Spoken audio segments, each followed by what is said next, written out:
Hello Salauddin भाई, हाँ તમારું પૈસો હિસાબ સાફ થઈ ગયો. ठीक. એ ભાઈલા પોલીસ પકડો છે.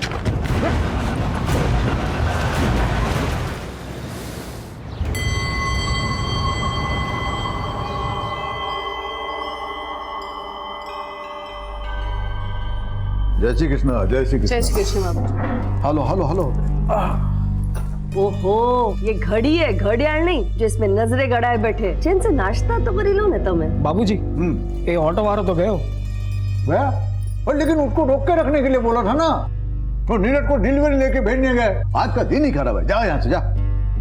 शू डिलीवर करવું છે? अरे वो पन्नालाल सेठ के हीरे है. मुंबई में जवेरी बाजार में डिलीवर करने, वो नीरज को भेजने गए ना. अरे हाँ, उसका वो रिसिप्ट है ना, फटाफट साइन कर दो. हाँ भले आपो. हालो. પણ હું શું કહું છું, इतना खून जलाने की क्या जरूरत है? हीरे की डिलीवरी है ना, ये तो काले पण થઈ જશે ने. ना ना ना, आंगड़िया के धंधे का एक उसूल है, वो भरोसा और ईमानदारी से चलता है. आज का डिलीवरी का बोला है ना, तो अपने उसूल के हिसाब से आज ही डिलीवरी होना मांगता है. તમે ने તમારા ઉसूल.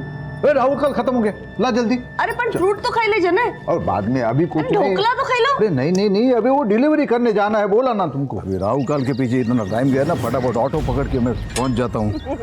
डिलीवरी देना है. हाँ हाँ. જોયું? एक पण ऑटो નથી. लगता है आज कांतिभाई के सारे उसूल टूटने वाले हैं. ए रामा, તમે પણ ना. ना मजाक करूं क्या? काका कहीं जा रहे हो? हाँ हाँ, अरे आ भी गया. एकदम भरा मानस आ भी गया टाइम में ऊपर. खबर से. चलो आओ जाओ. जय श्री कृष्ण. बाय. जय श्री कृष्ण. आओ जाओ. मम्मी जी, हाँ.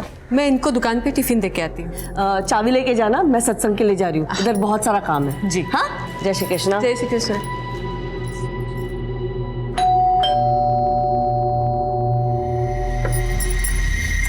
अरे हेतल, जय श्री कृष्ण मम्मी जी. कितनी देर लगा दी तूने? मम्मी जी मैं तो पहले ही आ गई थी, बस बाबूजी के जाने का इंतजार कर रहे थे. सब छोड़. डॉक्टर ने क्या बोला? माँ जी डॉक्टर ने कुछ और टेस्ट कराने के लिए बोले हैं. थोड़े और पैसे लगेंगे. કેટલા જોઈએ છે? करीब 5,000. आले. थैंक यू मम्मी जी. पागल.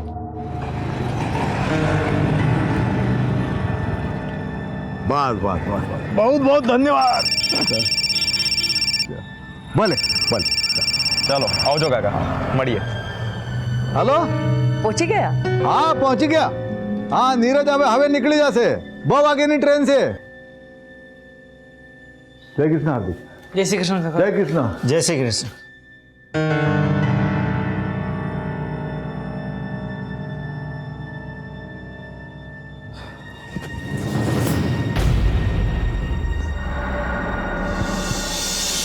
पाँचवा कह रहा है विश बेटा.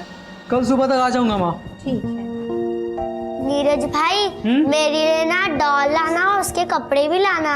अच्छा, और ये क्यों रो रहा है? उसको गन चाहिए. ठीक है, सब ले आऊंगा. चलो मुझे अभी बहुत लेट हो रहा है, मैं निकल. बेटा संभाळीने जजे. जय श्री कृष्ण काका. जय श्री कृष्ण. जय श्री कृष्ण बाबूजी. जय श्री कृष्ण. तू क्या कर रही है यहाँ? मेरे कॉलेज वाले ना पिकनिक पर जा रहे हैं, तो मुझे कुछ पैसे चाहिए थे. तेरे कॉलेज वालों को सिर्फ पिकनिक करने का मूड रहता है क्या? कभी पढ़ाते नहीं है? आप पकड़. हाले. हार्दिक भाई जय श्री कृष्ण. धवल काका जय श्री कृष्ण. बाबूजी जय श्री कृष्ण. हाय. हाय. जय श्री कृष्ण. अच्छा बाबूजी, हाँ आओ जो. नीरज कितना लेट हो गया तू? सॉरी बाबूजी. वो पिछले डिलीवरी का क्या हो गया? हो गया? क्या होना है, हो गई. ये लो बाबूजी. आप हमेशा कहते हो धंधा भरोसे का है, फिर ये नोट को आधा फाड़कर उन्हें क्यों देते हैं? आपको मुझ पर भरोसा नहीं है? भरोसा तो बहुत है, समझा. लेकिन अपना ये आंगड़िया का बिजनेस है ना, उसके कुछ नियम है. अभी तेरे लिए मैं नियम बदलूंगा ना, तो बाकी लोगों को बुरा लगेगा. ये ले, ये कट किए हुए पॉलिश किए हुए हीरे, इसको जवेरी बाजार में डिलीवरी कर देना और ताबड़तोड़ फोन करना मुझे. फोन नहीं किया तो? तेरे गाल खुड़बुड़ा रहे क्या मेरा चाटा खाने को? आप पकड़ रसीद. आप मेरे बाबा समान हो, जितना चाहे मार सकते हो, पर सोचो अगर जाते थे मेरा एक्सीडेंट हो गया तो? चुप चुप बोल. देख, मेरे पास 3 लोग हैं, धवल भाई, हार्दिक अने तू, जिनके ऊपर आंख बंद करके विश्वास करता हूं मैं। ये अपना आंगड़िया का धंधा जो है ना, ये बाएं हाथ में क्या है दाएं हाथ को मालूम नहीं पड़ता। ऐसे अभी तू जो डिलीवरी लेके जा रहा है ना, वो पार्टी को मालूम नहीं कौन उसका माल लेके आ रहा है, कैसे आ रहा है मुंबई, समझा? चल अब निकल जल्दी, वो बाहर ऑटो खड़ा है, वो रेलवे स्टेशन छोड़ देगा तुझे। चल आता हूँ बाबूजी। आओ जय श्री कृष्णा। संभल के जाना।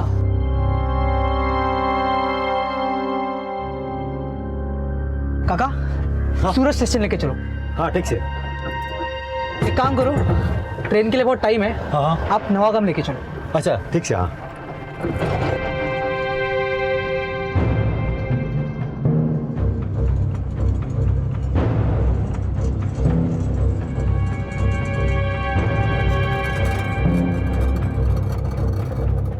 अब रुको जरा, मैं आता हूँ। हाँ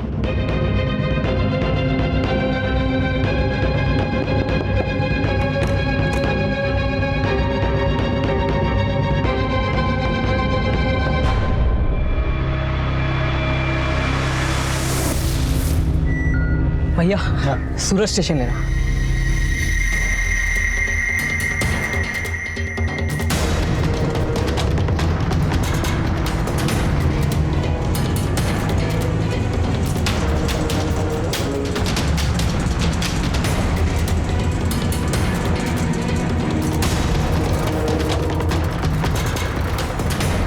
रोक रोक।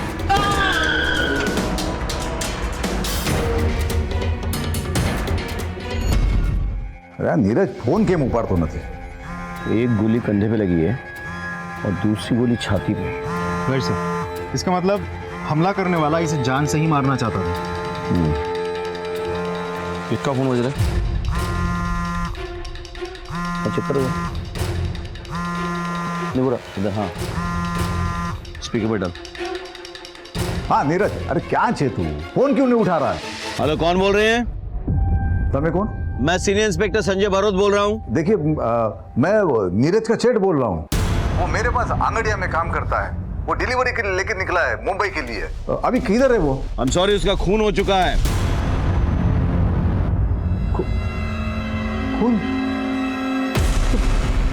नीरज किसके साथ निकला था? वो अकेले निकला था साहब, रिक्शा लेके। ठीक है, आप एक काम कीजिए, आप भगवती नगर पुलिस स्टेशन आ जाइए फौरन। શું થયું? नीरज का किसी ने खून कर दिया।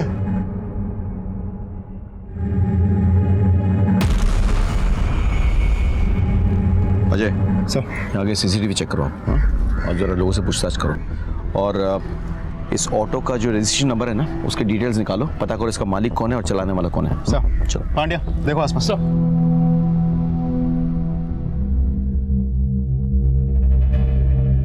खोलो।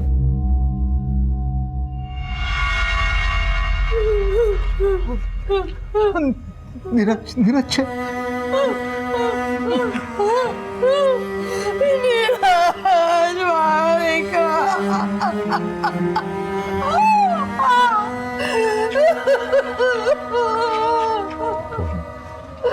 ऐसी बात करनी चाहिए। नीरज कहाँ जा रहा था? साहब वो हीरे की डिलीवरी देने जा रहा था।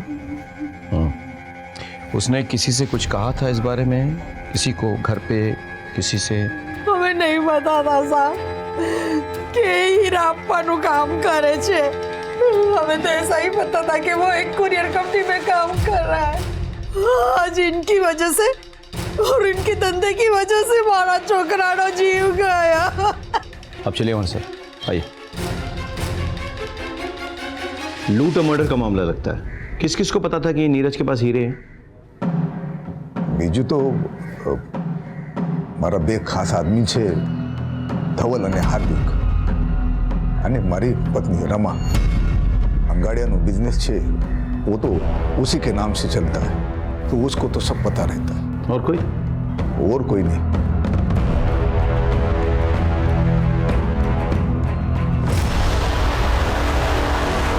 नहीं सर, हमने किसी को नहीं बताया। हमें શું કામ કોઈને बताविए?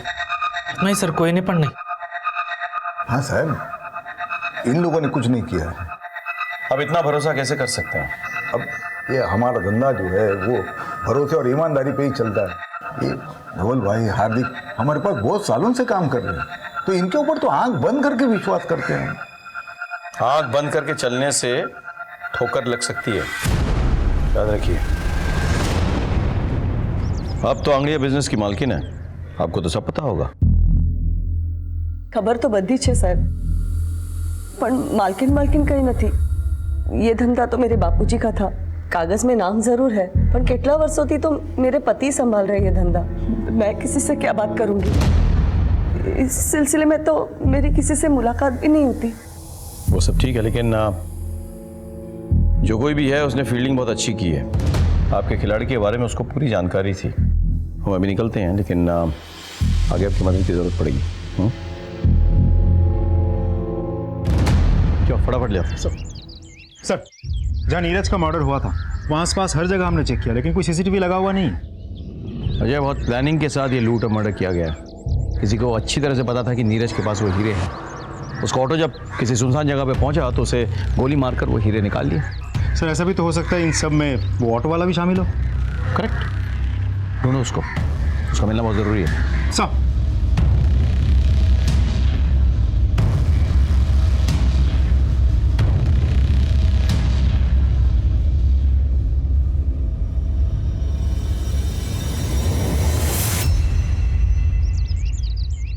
अरे ऐसे पैसे का क्या मोल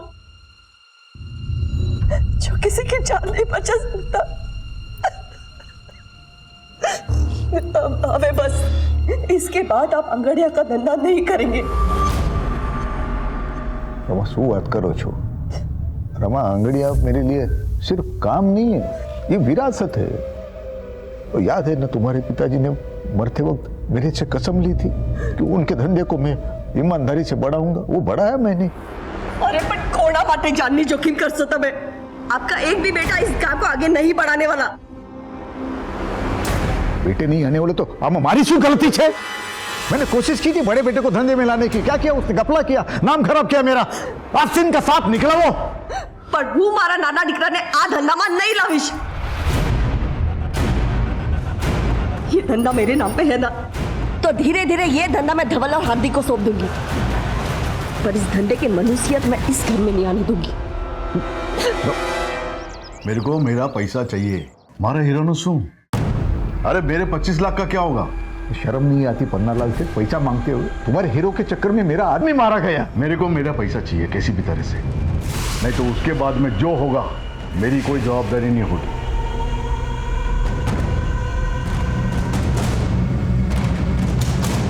क्या नीरज के साथ किसी की दुश्मनी थी? कोई अफेयर? सब ये सवाल आप मुझसे क्यों पूछ रहे हो सकता है किसी का उससे कोई झगड़ा हो गया हो और वो असल में नीरज को मारने आया हो और मारने के बाद उसे लूट की शक्ल दे दी। मेरे बच्चे के पास तो ये घर को संभालने और अपने छोटे भाई बहन को संभालने के बाद समय ही कहाँ बचता था। बहुत जिम्मेदार बच्चा था मेरा, उसके लिए तो ये घर ही सब कुछ था। इंस्पेक्टर साहब, तुमने एक महान सौगंध है, इंसाफ दिलाइए साहब, मेरे बच्चे को इंसाफ दिलाइए।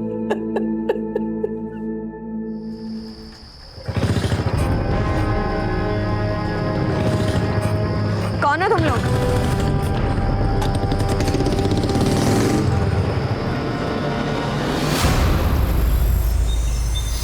सर, जिस ऑटो में नीरज जा रहा था उसके ड्राइवर के बारे में पता चल गया है। वो अपने एक रिश्तेदार के घर में छुपा हुआ है। उठा के लाओ उसको। सर, रमा, तूने हीरो की डिलीवरी के बारे में किसी को कुछ बताया था? वैसे तो किसी के साथ बात नहीं की। याद करो। हाँ, इधर से हेतल आवेले घरे ने, शायद मुंह से कुछ निकल गया होगा। आज तो इतना परेशान थे, एक अर्जेंट डिलीवरी थी उनकी। श्रीनाथ जी, तो तुम शामिल थे इन सब में? हाँ? साहब, मैं काई नहीं थे साहब, वो तुमने साचो साचो कहूँ साहब। उस दिन एक लड़का मेरे ऑटो में बैठा। काका, सूरज स्टेशन लेके चलो। लेकिन ट्रेन थोड़ा लेट था ना, तो बोला मेरे को दूसरे के घर पे जाना है, उधर मेरे को छोड़ो। एक काम करो, ट्रेन के लिए बहुत टाइम है, आप नवागाम लेके चलो। तो मैं तो उधर छोड़ा उसको, 15-20 मिनट में उसकी राह देखा। फिर वो आया, बोलता अभी मेरे सूरज स्टेशन ले चल। भैया, सूरज स्टेशन लेना। फिर हम लोग रास्ते में आ रहे थे ना, तो किसी ने उसको मार दिया। किसके घर छोड़ा था तुमने उसे?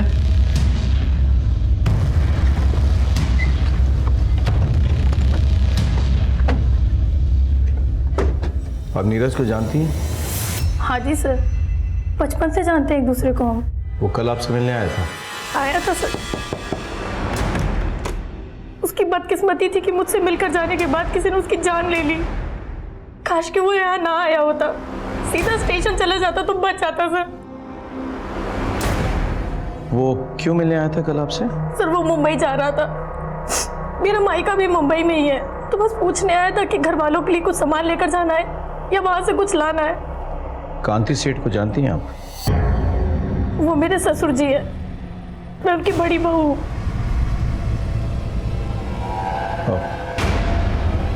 ठीक है, हम चलते हैं, कांति सेठ से मिलके आते चलो। हेतलनी बात एकदम साची है साहब। नीरज अपने परिवार के साथ हेतल के पड़ोस में रहता था। उन दोनों में एकदम भाई बहन का रिश्ता था। तो आप कह रहे हैं कि हेतल का इन सब से कोई लेना देना नहीं है? नहीं साहब, ऐसा नहीं है, हो भी सकता है। कैसे? हेतल का पति मेरा बेटा कल्पेश है। आप अपने बड़े बेटे कल्पेश पर खून का इल्जाम लगा रहे हैं, कोई खास वजह? सूखी दो। पापा मैं सारा कैश लेकर जा रहा था और रास्ते में मुझे गुंडे ने पकड़ लिया।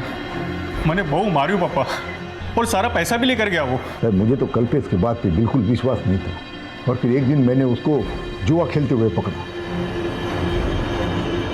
पापा हाँ सूचे, झूठ बोला तुम्हारे साथ है। हाँ आप पैसा भरा मेहनत ना पैसा छे, अपना धंधा ना पैसा छे, और अपना धंधा भरोसे पे चलता है। लोगों का भरोसा तोड़ के बाप का नाम मिट्टी में मिलाना चाहता है तू। आज से तारा हमारा रिश्ता खत्म।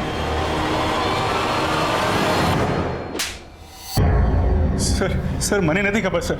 मैं मानता हूँ मेरे से एक बार गलती हुई है और उसकी सजा आज तक भुगत रहा हूँ सर, लेकिन वो साचो को इस बार मैंने कुछ नहीं किया सर। सच बोल। सर मैं सच बोल। यकीन मानिए सर। अगर सब सच बोले, उन्होंने कुछ नहीं किया। हाँ सर। मैं झूठ नहीं, हाँ मैं झूठा। सर अरे तो बेहोश हो गई। सर प्लीज हॉस्पिटल ले जाओ, चल सर।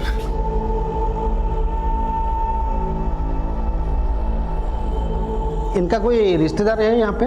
नहीं, फिलहाल तो अभी कोई नहीं है। वैसे हुआ क्या डॉक्टर साहब? ये माँ बनने वाली है। ठीक है, आप एक नंबर नोट कर लीजिए, 444। क्या हेतल मां बनने वाली है? बाल कपाल ने मेरी सुन ली। वकील साहब, कल्पेश की जल्द से जल्द जमानत करवा दो। पैसे की चिंता मत करो, जितने लगेंगे मैं सब दूंगी। माँ, वो कल्पेश भाई बाहर खड़े हैं। थैंक यू सो मच माँ, thank you so much. Thank you मने नहीं, अपने बीवी को बोल, माँ बनने वाली है वो। अगर अपनी जिम्मेदारी का जरा भी ख्याल है ना तुझे, तो जाके पहले उसका ख्याल रखना। ठीक है माँ।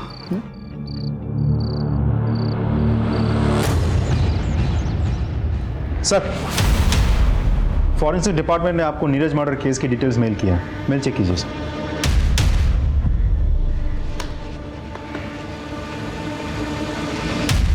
इस रिपोर्ट के मुताबिक नीरज को 2 अलग अलग गन से शूट किया गया था। पहली गोली जो उसके शोल्डर पे लगी थी, एक रिवॉल्वर से शूट किया गया था, और दूसरी गोली जिससे उसकी जान गई थी वो एक .22 कैलिबर पिस्टल से निकली थी, उसे पॉइंट ब्लैंक रेंज पे शूट किया गया था। यानी क्लियर है सर, लेकिन एक मामूली से अंगाड़ी या कुरियर वाले लड़के को मारने के लिए 2 गन्स का इस्तेमाल किया गया है। बात कुछ हजम नहीं हुई सर। रमा तूने कल्पेश की जमानत करवाई? हाँ। क्यों? तुमको पता है ना वो कैसा है? खुद जो भी है, जैसा भी है, हमारा छोकरो छे। और आपने पुलिस के आगे उसका नाम लिया ही कैसे? बहुत सही किया है, लेकिन तुमने उसकी जमानत करके बहुत गलत किया है। गलती मैंने नहीं, तुमने की है। छोटी सी गलती के लिए मारा डिकरा ने घर से बाहर निकाल दिया। वो जुआ खेलने के लिए मेरे बिजनेस का पैसा चुराया उसने, छोटी सी गलती है। बिजनेस तमारो नहीं, मारो छे। और अगर बच्चे गलती करते हैं ना, तो माँ बाप उसे सुधारते हैं। रमा कल्पेश बच्चा नहीं है। तो मैं क्या करती? उसको लॉकअप में रखती, उसके बीबी को अकेला छोड़ती।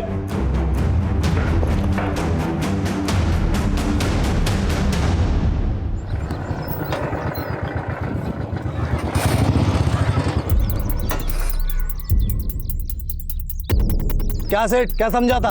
अपने बाप का पैसा हजम कर जाएगा? पन्नालाल सेठ का पैसा वापस कर। ये देख तेरी बेटी का दुपट्टा। अभी तो ये दुपट्टा उतारा है, अगर पन्नालाल सेठ का पैसा वापस नहीं दिया ना तो अगली बार कुर्ता उतारूंगा, समझा?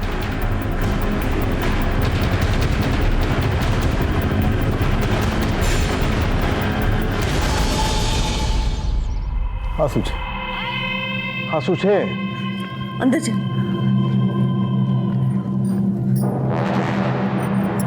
उसको कहूँ छू, उसको सारे पैसे दे दो ना, झंझट खत्म हो जाएगी।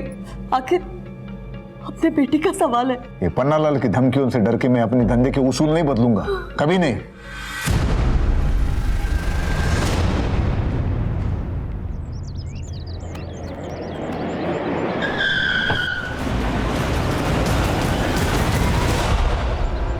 दया, तुम जरा पता करो कि हाल फिलहाल एक रिवॉल्वर और एक .22 कैलिबर पिस्टल किसने खरीदी। हो जाएगा साहब, चलता हूं। आपको क्या लगता है सर? मेरे थ्योरी के हिसाब से एक वो नौसिखिया जिसने उसके कंधे पे गोली चलाई और दूसरा प्रोफेशनल जिसने पॉइंट ब्लैंक रेंज में उसके छाती पे गोली लगाई। लेकिन क्यों?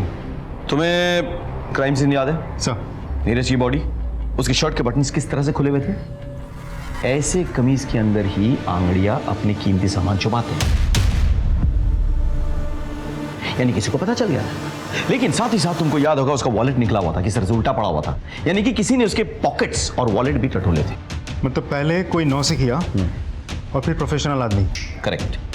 लेकिन सोचने की बात यह है कि ऐसी सीक्रेट बात एक नौसिखिया और एक प्रोफेशनल दोनों को पता चल गया था। कैसे? सुगांधी सेठ, तेरे को क्या लगा मैं सिर्फ भौंकने वाला कुत्ता हूं? अरे पन्नालाल सेठ नाम है मेरा। मैं भौंकता भी हूं और काटता भी हूं। अगर तूने मेरे पैसे नहीं दिए ना तो ये सिर्फ ट्रेलर था, मैं तुझे पूरा पिक्चर बना के दूंगा, समझा क्या? हेलो हेलो शुद्ध पन्नालाल सेठ की इतनी हिम्मत, मैं भी पुलिस को फोन करता हूँ। सामने हमारी बात बस करो, उसे पैसे चाहिए ना, आप ही दो इन्हें पैसा। लेकिन रमा, मेरे नाम पे जो जमीन है ना उसे बेच दो, उसको मुंह पे फेंक के आओ पैसे। मेरे लिए मेरी बेटी से बढ़कर और कुछ नहीं है।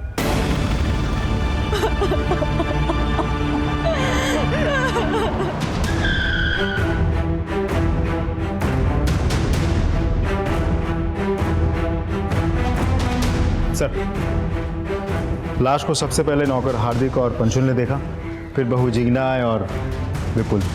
मैंने ही आप लोगों को फोन किया। पूरी जगह को देखकर ऐसा लग रहा है जैसे किसी ने कुछ भी टच तक नहीं किया है। हा?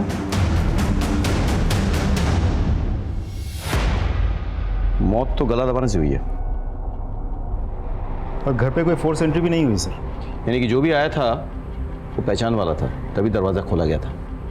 घर में कुछ मिसिंग है? जी सर, 15 लाख रुपए। 15 लाख कैश? घर में क्या कर रहा था? जी वो बाबूजी ने किसी को डिलीवरी देने के लिए रखवाए थे। एक काम करो अजय सर, आस पड़ोस में पता करो किसी ने किसी को यहाँ आते हुए देखा था या नहीं। सर,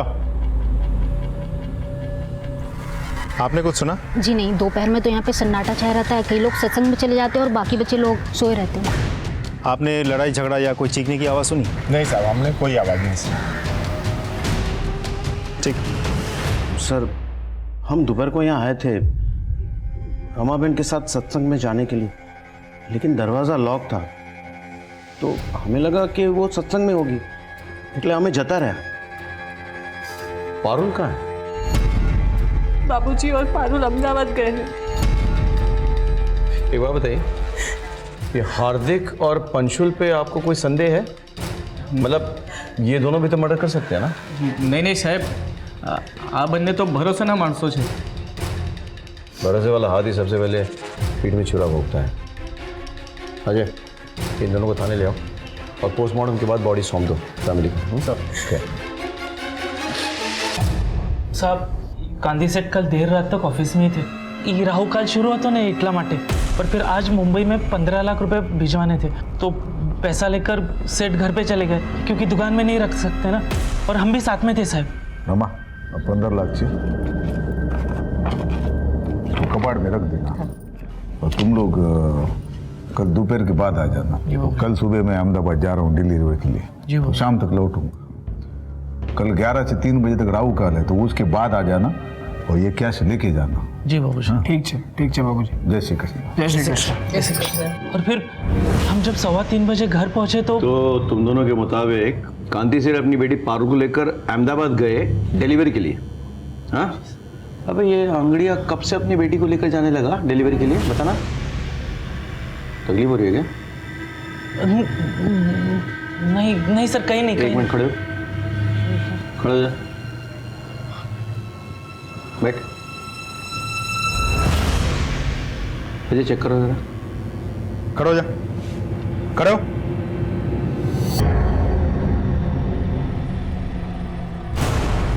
क्या ये सर? ये कहां से है?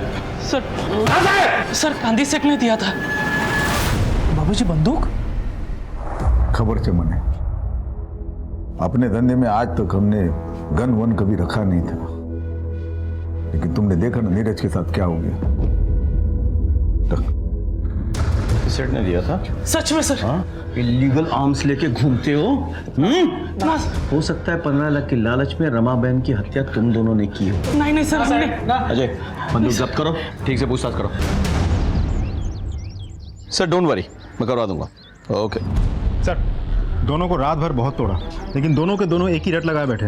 हमने रमाबेन को नहीं मारा। सर कांति सेठ अपने घर पहुंच गया। अजय काम करो, हार्दिक के पिस्तौल को फॉरेंसिक के पास भेजो, चेक करवाओ कि कहीं ये वही पिस्तौल तो नहीं जिससे नीरज को गोली मारी गई थी। Can you do that? Sir okay sure.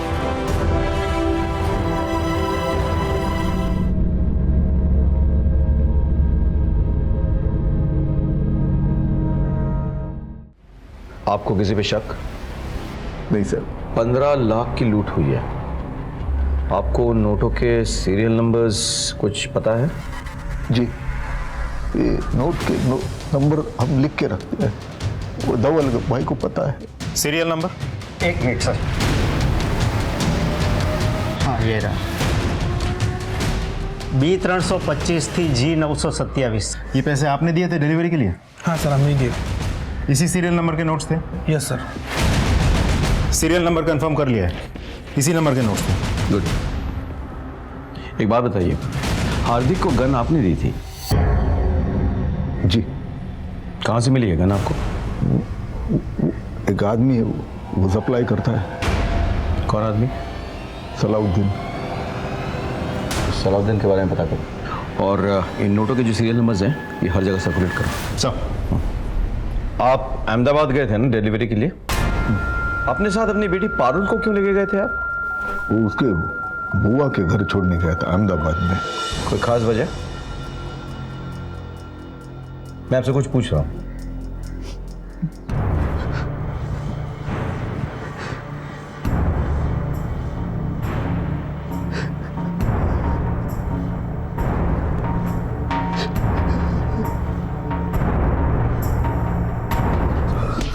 इधर निकाल। वो कांति सेठ मेरा पैसा नहीं दे रहा था साहब, तो वो तो डरावा माटे थोड़ा। और उसके बाद तूने रमाबेन को मार डाला? नहीं साहब नहीं, मैंने रमाबेन को नहीं मारा साहब। नहीं मारा तूने? नहीं मारा। इसकी इतनी धुलाई करो कि इसके मन का मैल धुल जाए। बस। नहीं साहब नहीं, छोड़ दो साहब, छोड़। सर हमने सलाउद्दीन के अड्डे पर छापा मारा, लेकिन वो फरार है। अड्डे पर कोई नहीं मिला सर। सर रमाबेन की पोस्टमार्टम रिपोर्ट आ गई है।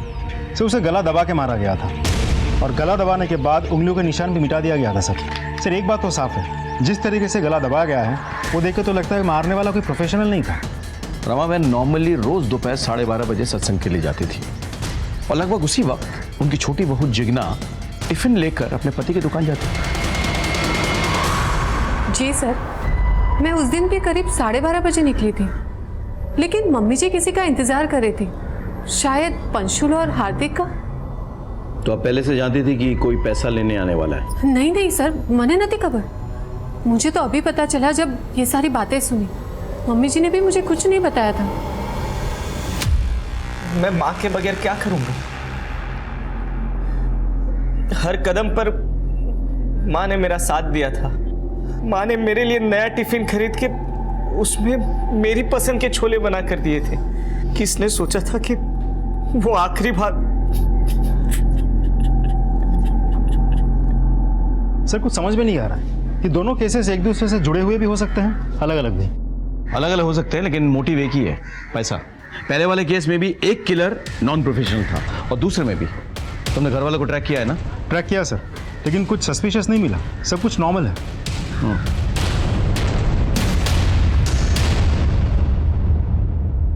सर आपका शक सही था।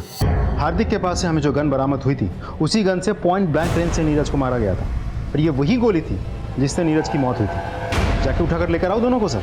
गन दोनों कांति ने दी थी ना? हाँ साहब, पर आगन तो मैंने नीरज की हत्या के बाद खरीदी थी। सलाउद्दीन तो फरार है, पुष्टि कौन करेगा? क्यों खरीदी थी ये गन? साहब वो नीरज की हत्या के बाद वो मन में डर बैठ गया था, इसलिए। ठीक है, अभी आप जा सकते हैं, लेकिन हम आप पे नजर रखेंगे। भागने की कोशिश मत कीजिएगा। जी सर।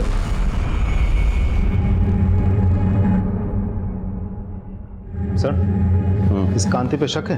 अजय, हमारे प्रोफेशन में शक करना कोई गुनाह नहीं है, बल्कि शक ना करना गुनाह है। कई बार जिस पे हमें शक ना हो वो असली अपराधी साबित हो चुका है। सर पन्नालाल का वकील हाईकोर्ट से बेल पेपर लेकर के आया। जाने दो उसे, लेकिन उसमें नजर रखना और कॉल रिकॉर्ड चेक करना। सर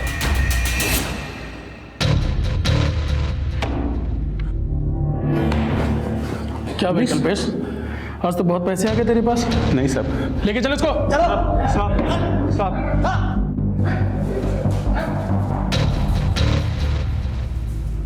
खबर न थी? नहीं सर। हाँ बोलो। सर हमने एक जुए के अड्डे पर छापा मारा है। यहाँ पर हमें उसी सीरीज के नोट्स मिले हैं जो कांति सेठ के घर से गायब हुए थे। सारे जुआरी पकड़े गए? Yes sir. सबको उठा के ले आओ और अड्डे के मालिक को भी ले आओ। ठीक है सर।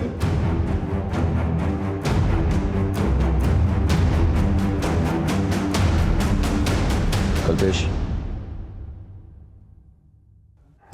सर मैंने नहीं मारा अपनी माँ को। नहीं मारा? नहीं सर। ये पैसे कहां से मिले? पैसे ये सीरियल नंबर चेक किए जा चुके हैं। बोल। सर ये तो वो पैसे जो माँ ने हितल को दिए थे सर, और हितल ने मुझे दिए। अच्छा? हाँ सर, सच कह रहा हूँ। हितल को बुलाओ, लेके आओ उसको। जी ये सच बोल रहे हैं। मैं गई थी उस दिन माँ जी के घर। अरे वाह चिकना, बड़ी अच्छी खुशबू आ रही है। कड़ी बना रही हूँ। अच्छा मम्मी जी कहाँ है? हाँ, जय श्री कृष्ण मम्मी जी। હેતલ બેટા કેમ છે? सारू छू मम्मी। मेरी तबीयत तारी? नहीं मम्मी, एक्चुअली डॉक्टर ने कुछ टेस्ट करवाने के लिए बोले हैं, तो थोड़े पैसे चाहिए थे। कितना जोज? 25,000। 25,000 तो नहीं है मेरे पास। एक मिनट, तो અહીંયા ચૂકી રહે। આવું છું।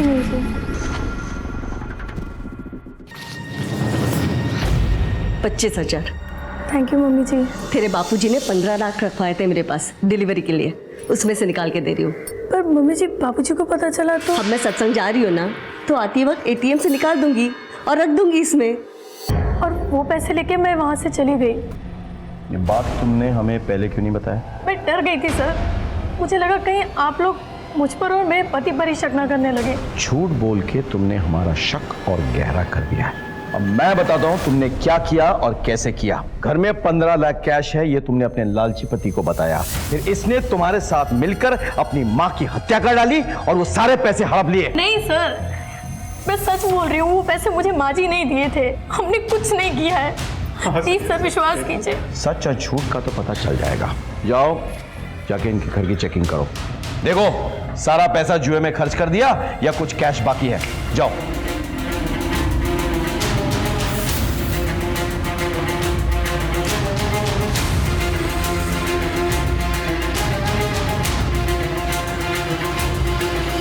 सर यहाँ तो पैसे नहीं मिले सर। ठीक है तो वापस आ जाओ।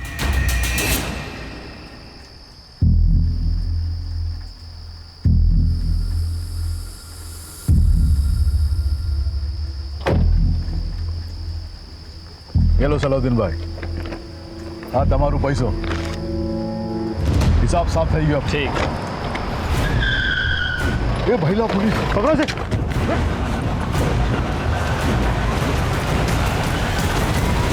इनके सीरियल नंबर्स मैच करो कांति सेठ के घर से लूटे हुए पैसे के साथ।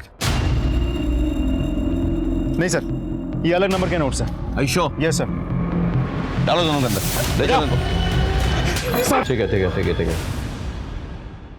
साहब मैंने सलाउद्दीन से 25 लाख रुपए लिए थे साहब, और अगले हफ्ते नोटबंदी हो गई साहब, तो मेरा सारा पैसा डूब गया। और ऊपर से सलाउद्दीन ये मेरे को रोज धमकी देता था, पैसा वापस दे पैसा वापस दे। साहब मैं पैसा कहाँ से लाता साहब? साहब मैं पहले ही समझ गया था ये सीधे सीधे मेरा पैसा तो देंगे नहीं, तो सर हम दोनों ने मिलकर एक प्लान बनाया। अब पन्ना लाल ने कांति को 25 लाख के हीरे दिए थे, तो हम दोनों के बीच बात ये तय हुई कि जो हीरा लेने आएगा, डिलीवरी देने जाएगा, उसको हम मार देंगे, उसको लूट लेंगे और कांति सेठ से भी हर्जाना वसूल करेंगे। लेकिन जब तक हम नीरज को मारते उससे पहले ही वहाँ कोई और पहुँच गया और उसने उसको गोली मार दिया। और उसके बाद तुमने रमाबेन को मार डाला और 15 लाख रुपए ऐंठ लिया। नहीं, रमाबेन को हमने नहीं मारा साहब, 25 लाख रुपए तो रमाबेन ने हमको दिए थे। पन्नालाल सेठ, मैंने अपनी पुश्तैनी जमीन बेचने को दी है इन्हें बिना बताए हुए। ये इसके बानू के 25 लाख हैं। मेरी बेटी को और मेरे परिवार को तंग करना बंद करो अब। झूठ बोल रहे हो तुम लोग, और पैसे के लालच में तुमने रमाबेन को मार डाला। नती सर नती। चलो साहब आजा, बड़ी देर कर दी आने में। आप साहब अच्छे काम में वक्त तो लगता ही है ना। कुछ पता चला? हाँ सर, जिन गन से नीरज पर गोलियां चलाई गई थी ना, उनमें से एक गन तो सलाउद्दीन के आदमी ने खरीदी थी। और दूसरी गन। सर ये सब कुछ थोड़ा अजीब नहीं लगता आपको? स्टेप बाय स्टेप चलते हैं। देखो, कांति सेठ के बयान के मुताबिक वो वारदात से पहले वाली रात अपनी बेटी पारुल के साथ अहमदाबाद गए थे डिलीवरी के लिए, और पारुल को अपने रिश्तेदार के घर छोड़ने के लिए। उनके जाने से पहले हार्दिक और पंशुल कांति सेठ के घर आए, डिलीवरी के 15 लाख रखवा लिए। अगले दिन 3 बजे के बाद हार्दिक और पंशुल आने वाले थे वही 15 लाख उठाने के लिए, लेकिन उनके आने से पहले रमाबेन की मौत हो चुकी। और इस बीच हेतल घर में आती है और रमाबेन से पैसे मांगती है। हाँ सर, और उस वक्त जिग्ना अपने किचन में कड़ी और चावल बना रही थी अपने पति के टिफिन के लिए। रमाबेन 15 लाख के बैग से 25,000 रुपए निकालती है और हेतल को देती है। और 2:15 बजे हार्दिक और पंशुल घर पर आए और रमा को मरा हुआ पाया। सर इस केस में कुछ तो खटक रहा है। पता नहीं क्यों ऐसा लग रहा है कि इस पहेली में कोई तो कड़ी मिसिंग है। कड़ी नहीं, कड़ी मिसिंग है। दोनों बयान पढ़ो। माँ ने मेरे लिए नया टिफिन खरीद के उसमें मेरी पसंद के छोले बना कर दिए थे। मैं गई थी उस दिन माँ जी के घर में। अरे वाह चिकना, बड़ी अच्छी खुशबू आ रही है। कड़ी बना रही हूँ।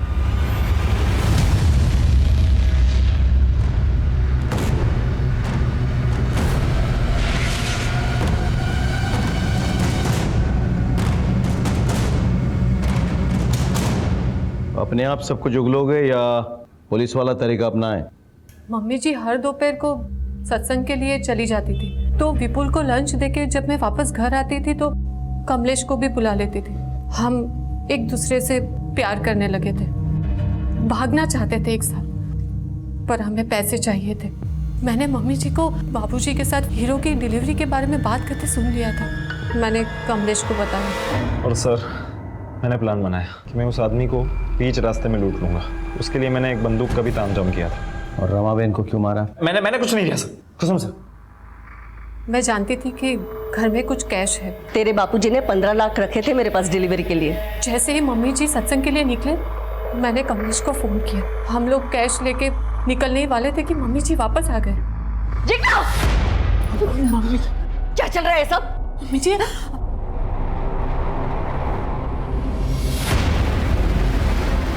तुम दोनों ने पैसे चोरी किए? इसका मतलब उस दिन तूने मेरी सारी बातें सुन ली थी ना?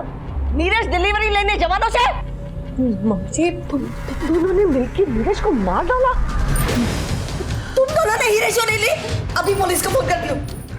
मम्मी जी, ऐसा कुछ नहीं है। बस सब देख लिया मैंने ना। बड़ा धोखा, छोड़ूंगी नहीं तुम दोनों को।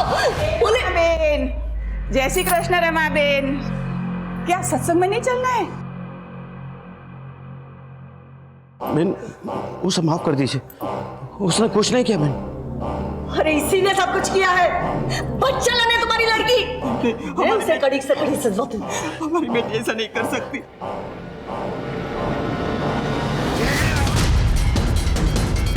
जिग्ना, तुम अभी घर पे मत आना, तुम बाहर से टिफिन लेके विपुल के पास चली जाओ ताकि तुम पर किसी को शक न हो। बेटी के करतूतों पर पर्दा डालने के लिए आप लोगों ने एक मासूम औरत को मार डाला। जिग्ना के माता पिता को रमाबेन की हत्या के आरोप में गिरफ्तार किया गया और उन्हें सजा भी मिली। कांति सेठ की जिंदगी और बिजनेस में बस एक ही उसूल था, भरोसा, लेकिन दोनों ही जगह उन्हें सिर्फ धोखा ही मिला। पन्नालाल ने सलाउद्दीन के साथ मिलकर नीरज की हत्या की और कांति सेठ को बिजनेस में धोखा दिया। वहीं जिग्ना की वजह से रमाबेन की जान चली गई। लेकिन सवाल यह उठता है कि क्या कांति सेठ और रमाबेन को इस बात की जरा भी दस्तक नहीं मिली? मैं सीनियर इंस्पेक्टर संजय बरोत आपसे विदा लेता हूं। फिर मिलेंगे एक नए केस के साथ। तब तक सतर्क रहिए और देखते रहिए क्राइम पेट्रोल दस्तक। मकसद बताना नहीं बल्कि बचाना है। जय हिंद।